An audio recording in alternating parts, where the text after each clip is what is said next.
Okay, I went out and found two of the biggest financial stories that could affect you and me. The biggest one being the tariffs by Trump, and the second one being what DOGE is doing to government. Welcome to the Doug channel. I just like kind of keeping my finger on the pulse of what's going on.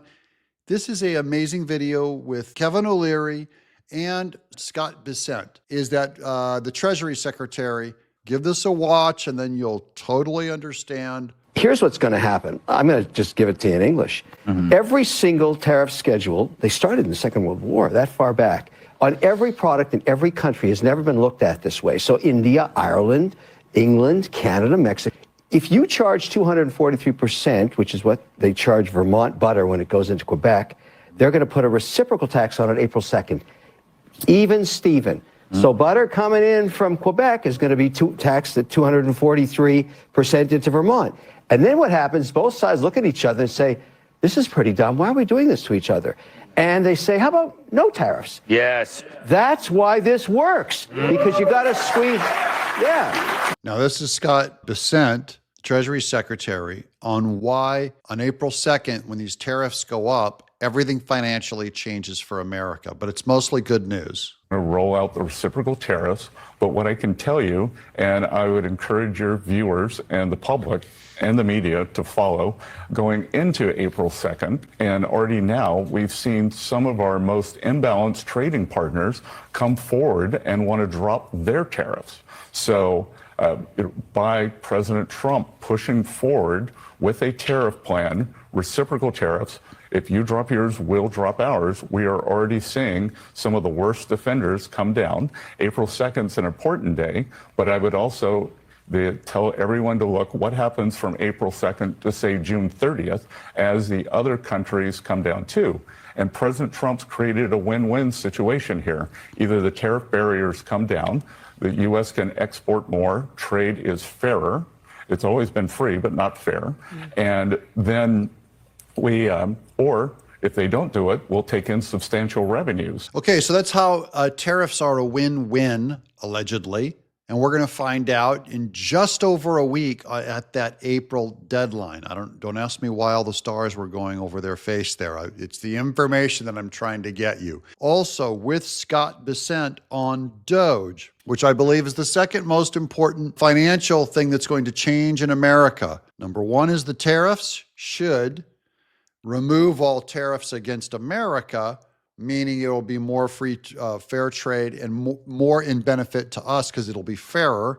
And then number two is what DOGE is doing. And here's Bessent again. But with DOGE, I am completely aligned with what Elon's doing.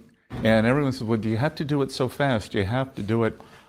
Like I said, I've only been in this business for 7 weeks. I've only been in DC for 8 weeks. But the thing I can tell you is if you don't move fast, the vested interest will weigh you down. Totally. Like the quicksand will come up, or the claws get the claw. Yeah, everybody's got lobbyists. Everybody's got. Yeah. I mean, think about it. Within a 10-mile radius of here, 25% of the GDP of the U.S. pulsates through here. Pulsates. Every day. Yeah. And everybody wants to just skim a little. I said to Elon, we were in a meeting, and I said, you know, people are mad at you because you're moving their cheese. And he goes, it's not their cheese, it's the American people's cheese. 100%. Right. Every dollar spent goes into someone's pocket, and that person's going to fight tooth and nail to get that dollar to keep flowing into their pocket. And it's a very, like, there's no winning in Elon's role. There's every single time he takes action, there are people that are going to come after him. Elon's the only one that is not making money on DOGE. The people that are making money are the ones that are trying to defend the corruption that's been going on in our government for years. They're the ones that have something to lose. They're the ones that are truly at risk at losing money. So for them to protect that money, they have to go after Elon Musk. And one of the biggest lies that they've told about Elon Musk is that Elon Musk is the one getting the money and his rich friends are the ones getting the money. That's not true. He's taken the money away from the rich people in Washington, D.C. and giving the money back to us, Ironically, this is only going to cost Elon Musk money.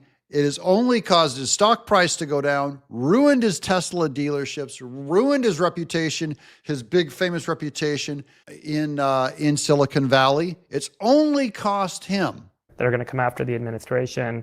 There's no situation, and obviously gets reclassified in the media as being something different.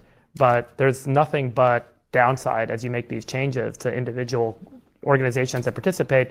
And then it takes a while for the flow of that money to find its way, or those individuals to find their way back into the productive private economy. That's where I think there's a big gap and a big challenge in the perception of the actions that are going on with the changes right now, is everyone sees the cuts, but they don't see the benefits. And that's 9 months, 12 months, 15 months down the road. And that's a really hard thing to reconcile for most. Yeah, and I'd say there are a couple of things too. Is one, like everyone's hearing cuts and they think their government services are going to get cut. That's right. And they're not. I keep saying it's the Department of Government Efficiency, not government extinction, not government elimination. Right.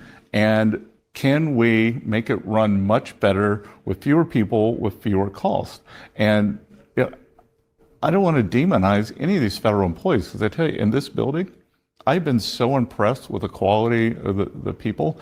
I would have hired them in my private firm. They are great public servants. I need you to stay for the weekend. I need a 25-page memo in 72 hours.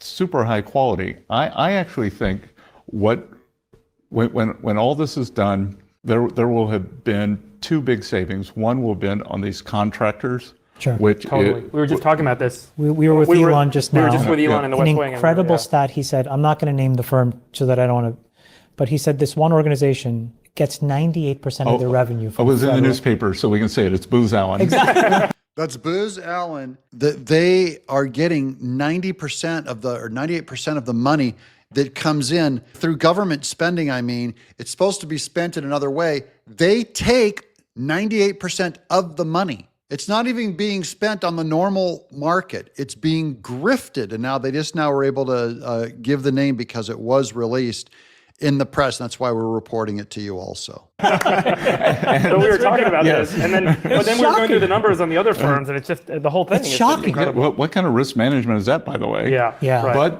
But it tells you that they didn't manage the risk. That's right.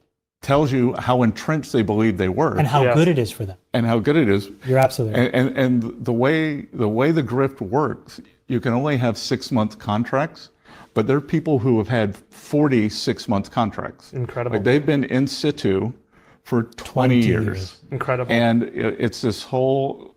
I'm so happy there is transparency and visibility into this. If for nothing else, the administration providing this level of insight and data, I think, is so important for taxpayers and individuals in this country to see, to recognize, and importantly, to understand just how much of this grift is going on. And once you learn how much of that grift is going on, Washington, D.C. is done being a grift organization. As soon as everyone knows, no politician is going to win running on giving a law firm 98% profits, allowing them to keep 98% of the money given to them by our government. The more people learn about this grift, just how deep it is, how almost all of your government spending is going to waste, fraud, and abuse, stuff you'd never approve of, stuff a politician could never run on and win. This is going to change America for the good.